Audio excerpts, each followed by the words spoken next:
হ্যাঁ, আপনাকেই বলছি, একটু থামুন, ভিডিওটা শেষ পর্যন্ত দেখুন। মাল্টি লেভেল মার্কেটিং, MLM, এই নাম শুনলেই অনেকের মাথায় একটাই প্রশ্ন, এটা কি প্রতারণা? MLM এর নামে প্রতারণা করা হয়? চলুন সত্যিটা জেনে নিই। বাজার বিশ্লেষকদের মতে বর্তমান বিশ্বের সবচেয়ে শক্তিশালী এবং দ্রুত সম্প্রসারণশীল মার্কেটিং সিস্টেম হল মাল্টি লেভেল মার্কেটিং, MLM।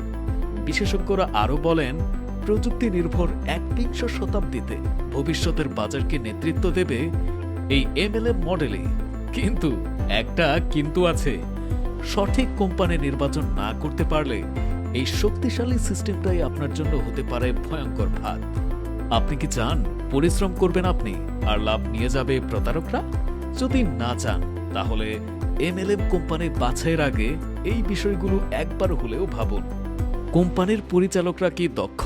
তারা কি আর্থিকভাবে স্বচ্ছ এবং সমাজে সম্মানিত? কোম্পানি কি বাস্তব ও অনুমোদিত পণ্য বা সেবার উপর দাঁড়িয়ে আছে? এই পণ্য বা সেবা কি সত্যি আপনার প্রয়োজনীয়? পণ্য বা সেবার মান কি সন্তোষজনক?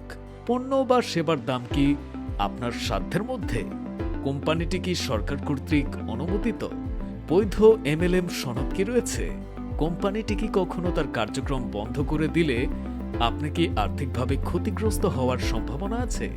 মনে রাখবেন, 1 থেকে 6 নম্বর প্রশ্নের উত্তর যদি হয় হ্যাঁ আর 7 নম্বর প্রশ্নের উত্তর যদি হয় না, তাহলে ওই প্রতিষ্ঠানের সাথে যুক্ত হতে পারেন এবং প্রতারণার হাত থেকে বাঁচতে পারেন। কারো চকচকে মিষ্টি কথায় নয়, যুক্তি দিয়ে ভাবুন, সচেতন হন, বুদ্ধিমান সিদ্ধান্ত নিন, প্রতারণার হাত থেকে নিজেকে রক্ষা করুন। জনসচেতনতায় world mission 21 limited, glorious 15 years.